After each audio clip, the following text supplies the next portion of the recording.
2. Nós vamos ler os versículos 3, 8, 15 e 29 para a nossa meditação. Enquanto os irmãos procuram, eu rendo graças ao meu Deus por esta oportunidade. Louvo a Deus pela vida do nosso pastor José Maria, por ter nos confiado mais esta oportunidade. E parabenizo as mães que se fazem presentes aqui. Trago a saudação da Jéssica, a senhora conhece? A Jéssica pediu para dar um abraço e saudar. Ela gostaria muito de estar aqui, mas não foi possível. E ontem ela esteve no trabalho de evangelismo conosco lá na comunidade de Lagoinha. E quando ela soube que nós estaríamos vindo, eu mando uma saudação para a senhora. Amém? E o versículo para a senhora é: bem-aventurados os que trilham caminhos retos e andam na lei do Senhor. Bem-aventurados os que guardam os seus testemunhos, que o buscam de todo o coração. Amém? Louvado seja o nome do Senhor. Todos encontraram? Amém. Livro de Lucas, capítulo 22. Estou feliz pela minha esposa estar juntamente conosco nesta oportunidade. A Regiane e também o Nicolas. Que Deus vos abençoe. Livro de Lucas, capítulo 22, versículo 4.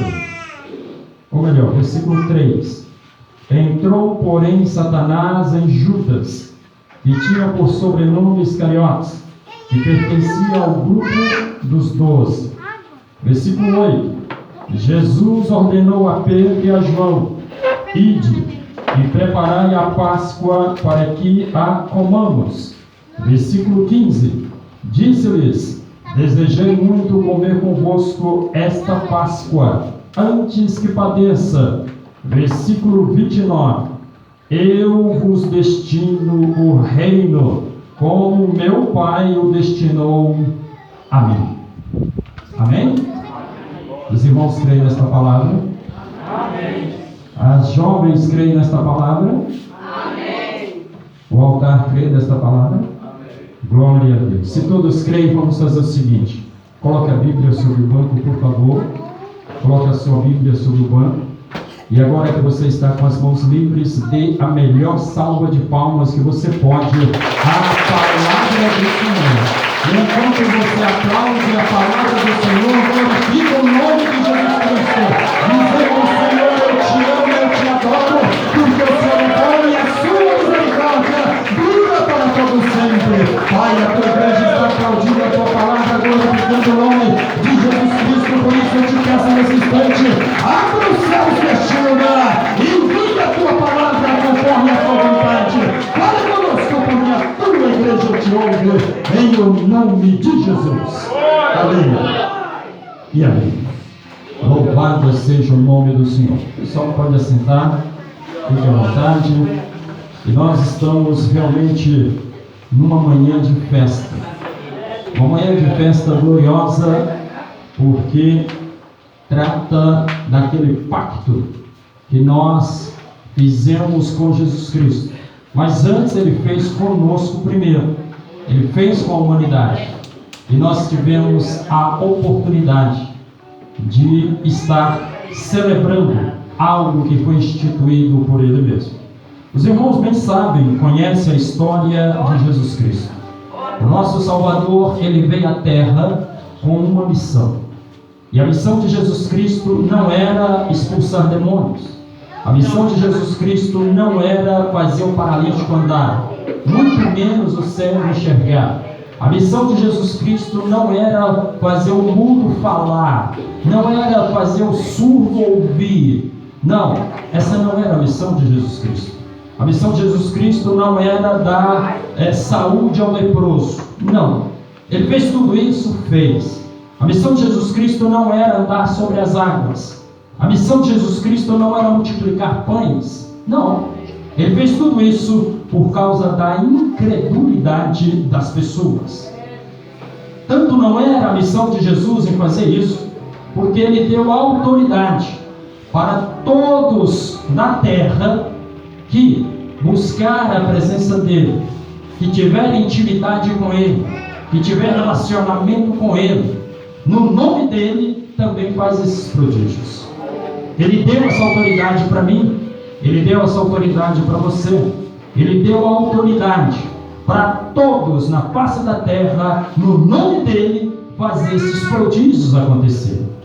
E aí talvez você me questione, por que às vezes não vemos? Porque nós não estamos sendo sinceros na presença dEle. Porque uma certa feita, alguém levou uma pessoa endemoniada até Jesus e disse: mestre, o meu filho está miseravelmente endemoniado, e eu já pedi aos seus discípulos que orassem e não resolveram. Então Jesus disse: oh, geração incrédula, até quando estarei no meio de vós?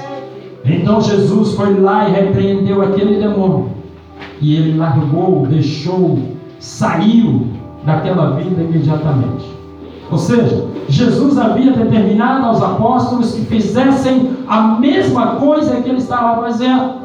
Só que os apóstolos que andaram com Jesus não conseguiram fazer. E nos nossos dias não é diferente.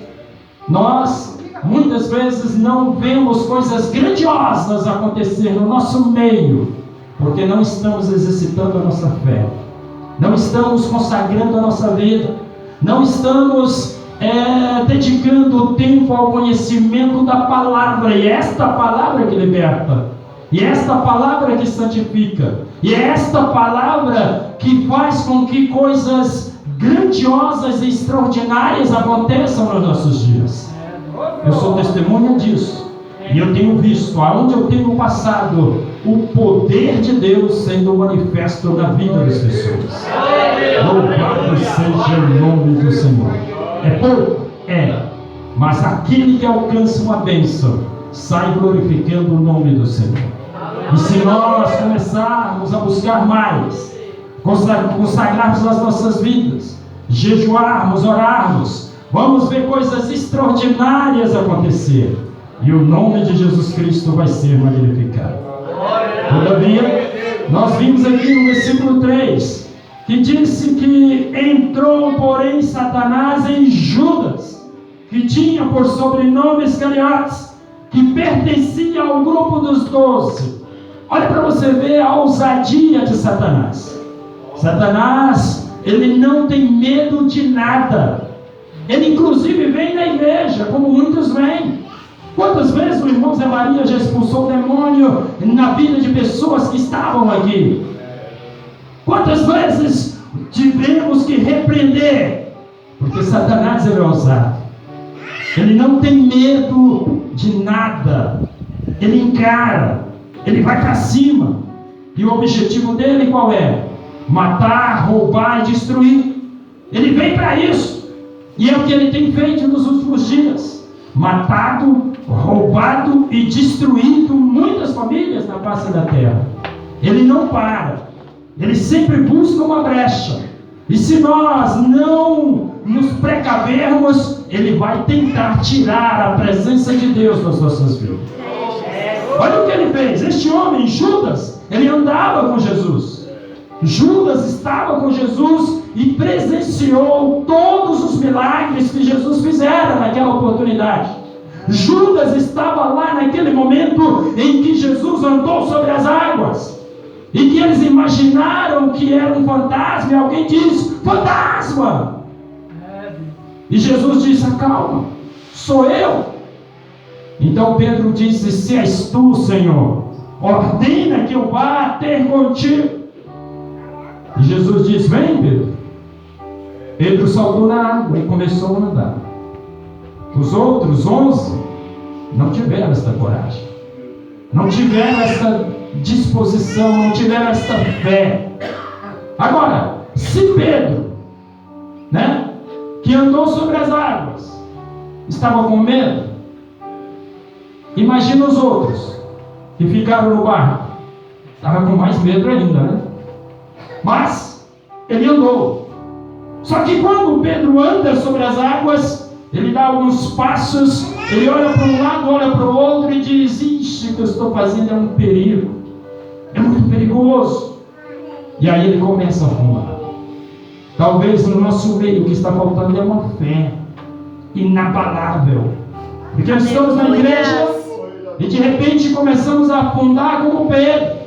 Começamos a duvidar do poder de Deus que está sobre nós. E nessa circunstância começamos a naufragar. Então Pedro grita: Senhor, tem piedade, socorre-me. E Jesus segura a mão de Pedro e diz: homem de pequena fé, por que duvidaste? Aleluia. Pedro teve coragem, mas duvidou e começou a afundar. Jesus. Nos nossos dias não é diferente. As circunstâncias que estamos vivendo não é diferente. Se tivermos uma confiança plena, exclusiva nesse Jesus, não vamos sucumbir, não vamos afundar. A doença não vai chegar na nossa casa. Basta exercer a fé nesse Jesus que está sobre as nossas vidas. Aleluia! Louvado seja o nome do Senhor. A irmã deu um testemunho lindo aqui. Não morreu ninguém nessa região por esta doença. Louvado seja o nome do Senhor. E olha, anteontem, um agente de saúde nos dizendo que Vazalândia hoje não tem nenhum caso, nenhuma pessoa contaminada por este vírus. Porque as pessoas estão buscando a presença do Senhor. A nossa confiança vem dele. E se necessitarmos a nossa fé, vamos ver coisas grandes acontecer. Louvado seja o nome do Senhor. Aleluia. Mas Satanás, ele quer tirar essa presença. Satanás, ele é ousado. E se nós dermos brecha, ele entra na vida. Então ele entrou na vida de Judas, os Iscariotes, que era um dos 12. E agora os irmãos bem conhecem a história. Ele vai até o sacerdote, recebe algumas migalhas de moeda, traz Jesus Cristo, para que também se cumprisse a profecia que fora dita por Isaías, a qual ele, o Salvador da humanidade, seria traído por moedas, seria vendido. Então cumpre-se a profecia. E a irmã leu aqui Romanos 8, 28, que todas as coisas cooperam para o bem daqueles que amam a Deus. Ali estava se cumprindo a profecia, porque se não se cumprisse a profecia, não teria Calvário. Se não tivesse Calvário, não teria sacrifício. Não tivesse sacrifício, não teria a morte de Jesus Cristo. Se não tivesse a morte de Jesus Cristo, não teria a ressurreição. Se não tivesse a ressurreição, não haveria igreja. Se não houvesse igreja, nós não estaríamos aqui. Se nós não estivéssemos aqui adorando Jesus Cristo, Ele não mandaria o Espírito Santo. E se Ele não mandasse o Espírito Santo, não haveria salvação. Então nós estamos aqui porque Jesus ressuscitou, voltou ao Pai, e de lá Ele enviou o Consolador. E é esse Consolador chamado Espírito Santo que está agindo no nosso meio para glorificar o nome de Jesus. Louvado seja o nome do Senhor. Então Satanás entrou na vida de Judas, cumpriu-se a profecia de Isaías, e agora Jesus vai preparar a Páscoa. Versículo 7. Chegou, porém, o dia dos pães asmos, em que importava sacrificar a Páscoa. O que era a Páscoa? A Páscoa era uma festa do povo descendente de Abraão, Isaque e Jacó. Um povo que ficara 400 anos lá no Egito. Permissão de Deus, porque aquilo que Deus promete na nossa vida, Ele vai cumprir. Eu sendo ou não fiel a Ele, Ele vai cumprir. E qual foi a promessa que Deus fizera a Abraão? Em ti serão benditas todas as famílias na face da terra. Ser reto e anda na minha presença. E Abraão acreditou naquela palavra e começou a andar na presença do Senhor. Todavia, Quando Deus fizer esta promessa a Abraão, ele tinha 80 anos de vida. A esposa tinha 70. E se não bastasse, a esposa de Abraão era estéril. E agora o tempo vai passando. E nada da mulher engravidar. Passa-se alguns anos, 10 anos, 15 anos e nada de vir um menino. Então Sara tenta dar uma ajuda para Deus. E diz para Abraão: olha, não vai se cumprir a promessa de Deus na tua vida, porque eu já estou ficando muito velho. Então você tem um relacionamento com a empregada, gera nela um filho, para que através dela cumpra-se a palavra de Deus na sua vida. Abraão obedece à mulher e tem um filho com a empregada chamada Agar. Passa-se mais uns dias e Deus volta a Abraão e diz: ô Abraão, por que tu fizeste isso? A minha promessa está de pé na tua vida. Aleluia! Você vai ser pai de uma grande nação. Oh, glória a Deus! Mas o filho da promessa vem com a tua esposa e não com a tua empregada. Aleluia! Sara escuta aquilo, ri dentro do coração, duvidando mais uma vez: poderia eu agora, chegando a 90 anos, ter um filho? E Deus diz para ele: olha, por que está rindo?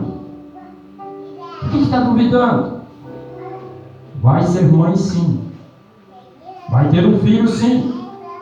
No próximo ano, quando eu aqui voltar, vai estar com um filho na mão. E passou aquele ciclo da vida. E no ano seguinte, Sara, com 90 anos, gerou Isaac. Aleluia! Aleluias! Louvado seja o nome do Senhor. As palavras de Deus, elas se cumprem. As palavras de Deus, elas acontecem, ainda que a gente não esteja entendendo. E naquela oportunidade, Deus então lança um castigo para a descendência de Abraão. E agora Deus diz: Abraão, como tu duvidou da minha palavra, quis antecipar, a tua semente ficará 400 anos peregrinas em terras estrangeiras. Deus manteve a palavra, mas lançou um castigo sobre a vida de Abraão.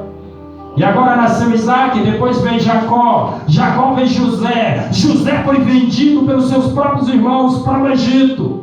E lá no Egito, Deus mandou uma fome muito grande na terra, para que os descendentes de Abraão, Isaac e Jacó, 70 e poucos familiares, fossem lá para o Egito. E lá fossem sustentados por José.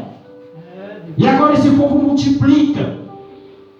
400 anos depois, nem um dia mais, nem um dia menos, esse povo estava sendo escravizado, irmão Zé, que havia multiplicado, crescido exorbitantemente. E agora Deus levanta Moisés e diz: vai lá e resgata o meu povo. E Moisés sai de lá com mão forte. Meus irmãos conhecem a história.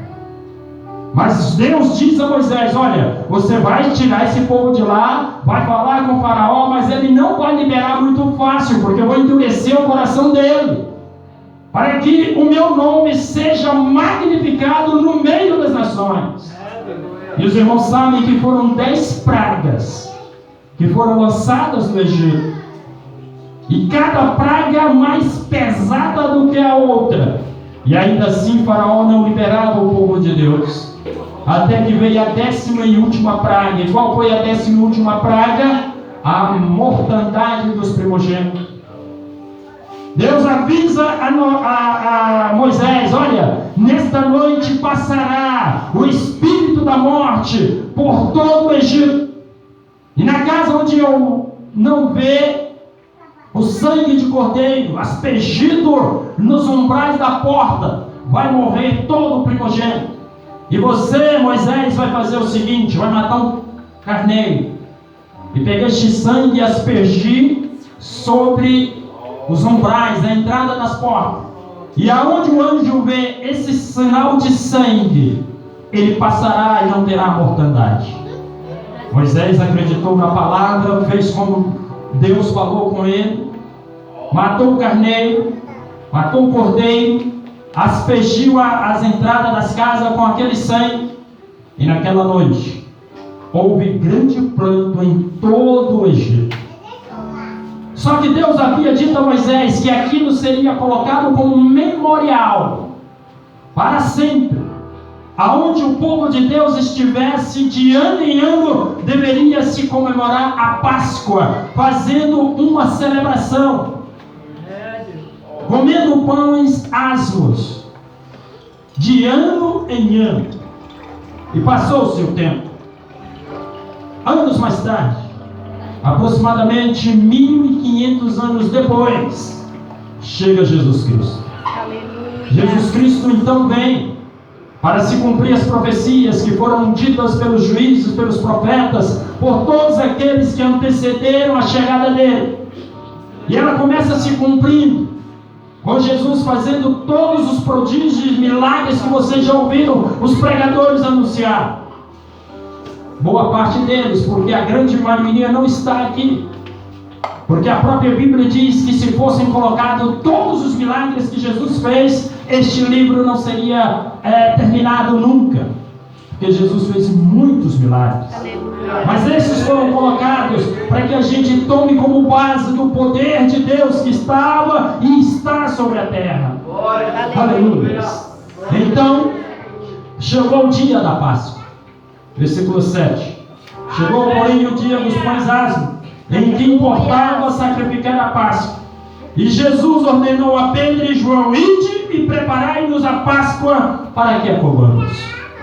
Jesus, enquanto Filho de Deus, é 100% Deus. Mas enquanto homem, ele era 100% homem. Então ele vai nos dar o exemplo de como verdadeiramente nós, seres humanos, devemos postar diante dele para alcançarmos a graça que ele mesmo tem para derramar sobre nós. Versículo 9. Eles lhe responderam: onde queres que a preparemos? Versículo 10. Ele lhes disse: eis que, quando entrardes na cidade, encontrareis um homem levando um cântaro de água. Segue-o até a casa em que ele entrar. Direis ao pai de família da casa: o mestre diz, onde está o aposento em que hei de comer a Páscoa com meus discípulos? Então ele vos mostrará um grande cenáculo mobiliado. Aí fazei os preparativos. Indo eles, acharam como lhes havia sido dito, e prepararam a Páscoa. Chegada a hora, Jesus pôs-se à mesa com os 12 apóstolos e disse: desejei muito comer convosco esta Páscoa antes que padeça. Jesus estava dizendo: olha, é necessário que eu participe com vocês desta Páscoa, porque a partir de agora não vai ser mais esta Páscoa conforme vocês conhecem. A partir de agora eu vou ser sacrificado, e a partir deste momento do meu sacrifício vai ser instituída a ceia no meu nome. E agora vão participar com o suco de uva, representando o meu sangue, e o pão que vai ser partido, representando o meu corpo, pelo sacrifício que eu vou fazer na cruz do Calvário. Jesus estava dizendo: é necessário que se cumpra isso, para que se comece uma nova era, se comece uma nova igreja, se comece um novo povo. Porque Jesus havia vindo única e exclusivamente para os descendentes de Abraão, Isaac e Jacó. Mas agora, com o sacrifício dele, ele abriu a oportunidade para toda a humanidade, todos na face da terra, que crer neste sacrifício, confessar o nome dele, alcançar perdão e ir para a eternidade com ele. Louvado seja o nome do Senhor. Aleluias. Glória a Deus. E agora no versículo 28. Vós sois o que tendes permanecido comigo nas minhas tentações. Jesus diz: olha, vocês padeceram comigo e viram tudo que eu fiz aqui. Mas, versículo 29, eu vos destino o reino, como meu Pai o destinou a mim. Jesus estava dizendo: Deus, o Pai, o soberano, Ele me deu o reino de todas as coisas. Ele me deu o reino do mundo. E este reino eu estou passando a vocês. É por isso que nós hoje fazemos parte do reino de Cristo. Você é cidadão do céu, porque você também crê neste sacrifício que Ele fez. Você crê na ressurreição dele. Nós estamos aqui para participar deste ato simbólico, mas que representa a unidade da igreja. Por isso, nesta manhã, você que está apto, participe deste momento, renovando o seu compromisso com este Jesus Cristo, que foi ao alto para nos dar esta liberdade. Aleluia. Para que comais e bebais a minha mesa no meu reino, e assentais sobre tronos, julgando as 12 tribos de Israel. Olha o privilégio que Jesus nos concede. Vamos estar com Ele, participando do julgamento. Vamos estar com Ele, auxiliando na redenção. É por isso, irmãos, que nós devemos estar continuamente buscando mais do conhecimento desta palavra. É por isso que nós precisamos continuamente permitir o Espírito Santo agir em nós. Por quê? Vamos ter lutas neste mundo? Vamos. Mas nós fomos selados pelo sangue do Cordeiro. Este sangue que nos dá a certeza de que vamos vencer em qualquer circunstância. É a certeza do Espírito Santo que está em nós, que nos dá força, nos dá energia, nos dá determinação para continuar apregoando a boa nova de salvação aqui nessa comunidade, em toda a região. Porque você é selado pelo Espírito Santo. E você tem a marca do sangue de Jesus. É um ato simbólico, sim. Mas ele diz que aquele que não participar não terá parte com ele. É por isso que nós precisamos nos arrepender, ser batizado em águas, para que o mundo veja que nós estamos morrendo para o mundo e nascendo para Jesus Cristo. E uma vez nascendo para Cristo, precisamos participar do sangue, para termos o mesmo direito da eternidade que Ele já está nos preparando. Nesta manhã, que nós possamos, com alegria, participar deste ato simbólico. Que Deus, na sua infinita bondade, nos encha cada vez mais com o Espírito Santo. Que o Espírito Santo encontre liberdade em nossos corações, na nossa mente, no nosso intelecto. Que o Espírito Santo faça cumprir em nós a vontade do Pai, porque a vontade do Pai é boa, é agradável, é justa e é verdadeira. O que o mundo tem nos oferecido é coisas passageiras para tirar-nos da presença do Senhor. Mas nesta manhã eu vejo aqui um grupo seleto que vai morar no céu. Que Deus abençoe a todos em o nome de Jesus.